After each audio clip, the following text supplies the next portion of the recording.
Setelah 2 tahun terpental di Championship, Leeds United akhirnya memastikan diri kembali terbang ke liga teratas Inggris Premier League. Klub dari pemain keturunan Indonesia Pascal Struijk berhasil memastikan 1 tiket promosi otomatis usai menang telak atas Stoke City. Kemenangan ini ternyata tak hanya sekedar membuat Leeds promosi, namun Pascal Struijk juga dapat impact buat menyisihkan waktu luang lebih banyak dan disinyalir bisa jadi ini waktu yang dipersiapkan untuk memproses naturalisasi timnas Indonesia.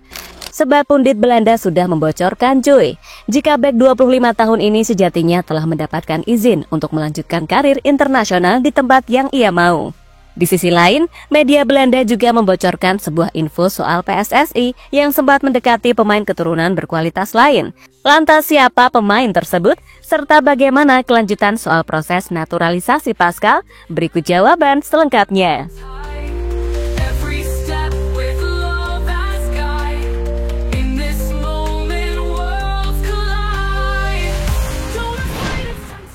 Nama Pascal Struijk disebut-sebut bakal jadi diaspora selanjutnya yang bakal diproses oleh PSSI.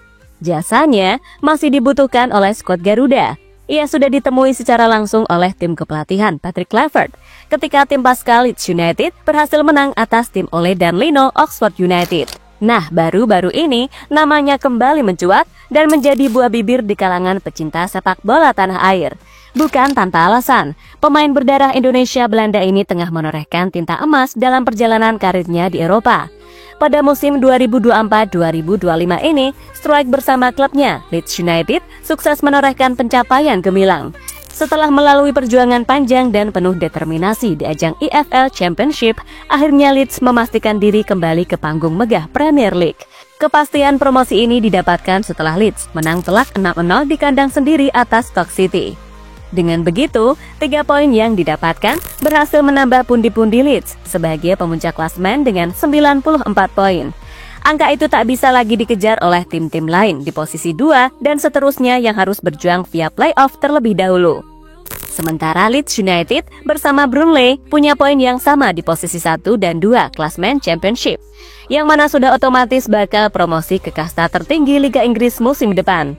Promosi Leeds ke Premier League ini merupakan buah hasil dari perjuangan 2 tahun terakhir, di mana terakhir kali mereka merasakan atmosfer persaingan ketat di Liga Premier pada musim 2022-2023. Maka dari itu, jangan heran Pascal Struijk dan kawan-kawan langsung merayakannya.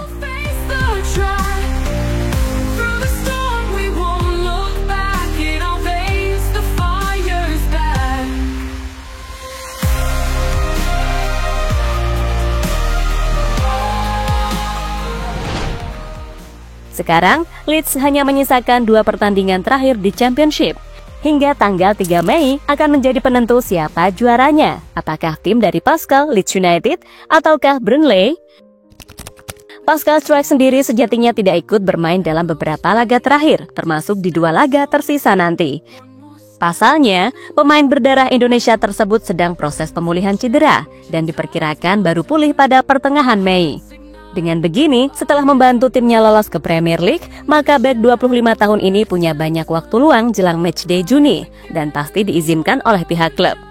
Bulan Mei bisa jadi sebuah terobosan bagi Pascal untuk terbang ke Indonesia, jika pada akhirnya setuju dengan tawaran yang kemarin telah didatangi secara langsung oleh Patrick Kluivert. Pascal bisa jadi sebuah terobosan kejutan untuk menghadapi tantangan dari Cina yang tak boleh kita remehkan lagi cuy. Cina sendiri melihat Indonesia yang terus melakukan gebrakan, membuat negeri tirai bambu seperti merendah. Media di sana seakan takut, bahkan menyebut Pascal sebagai New Virgil van Dijk. Padahal tentu saja kita semua tahu bahwa Cina memang suka merendahkan diri untuk memainkan emosi lawan. Pascal Struijk memang hebat, dirinya bisa jadi pemain termahal di skuad Garuda, melebihi harga pasaran mes.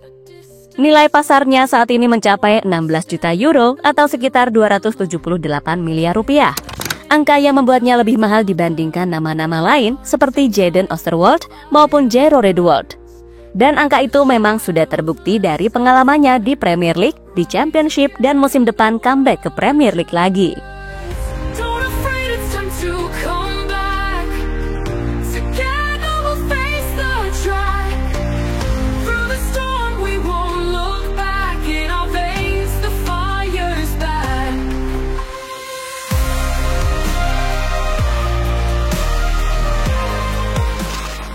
bukan hanya soal waktu luang klub.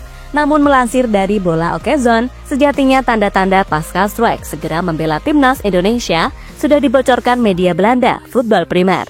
Hal ini dibocorkan oleh pundit Danny van Laar menyebut pasca strike sudah diizinkan membela timnas Indonesia.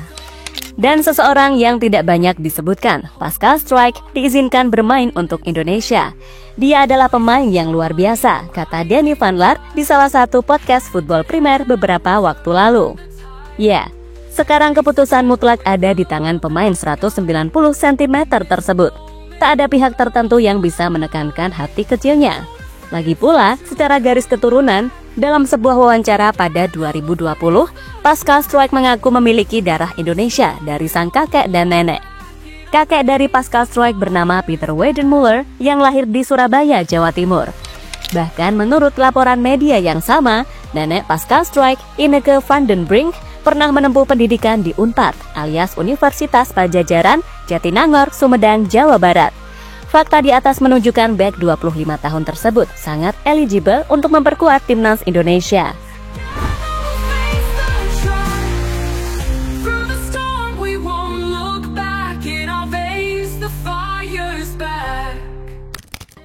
Menariknya lagi, media Belanda lain membocorkan salah satu pemain keturunan Indonesia disebut media Belanda sempat didekati oleh PSSI untuk dinaturalisasi. Dia adalah pemain keturunan Indonesia yang sempat membela Bayern Munich tuh.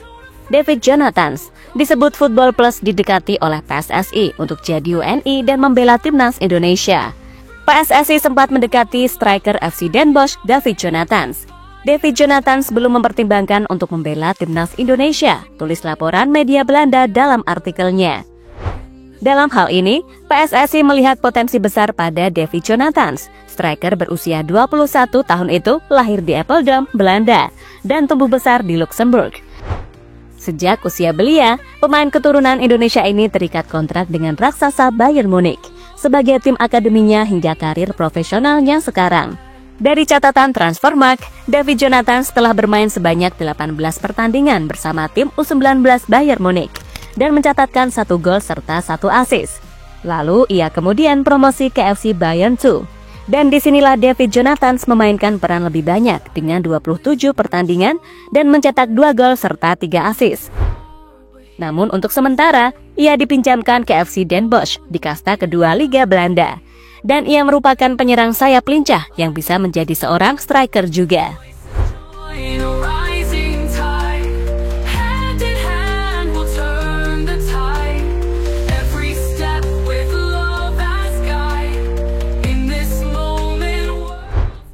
Tapi sayangnya, keinginan PSSI untuk menarik Jonathans menghadapi beberapa hambatan, di mana ia telah membuat debut seniornya untuk timnas Luxembourg pada tahun 2023 pada laga uji coba. Selain itu, di level kelompok umur, ia juga rutin dipanggil ke timnas U15, U19 hingga U21. Ini memperumit proses naturalisasi. Regulasi FIFA yang ketat mengatur perubahan asosiasi negara untuk pemain yang sudah bermain di level senior. Jika pertandingan tersebut merupakan pertandingan resmi kompetitif, seperti di kualifikasi Piala Dunia atau UEFA Nations League, kesempatan untuk membela Indonesia dapat sepenuhnya tertutup. Namun melalui perjuangan khusus ke FIFA, naturalisasi masih dapat dilakukan jika hanya pertandingan uji coba. Tapi yang paling sulit adalah Jonathans sendiri tak menunjukkan minat saat didekati oleh PSSI. Padahal jelas-jelas David Jonathans memiliki darah Indonesia yang berasal dari ayah langsung. Namun karena hatinya tertutup, mungkin jadi alasan PSSI kini berfokus pada pemain yang berminat saja, seperti pasca strike, ya kan?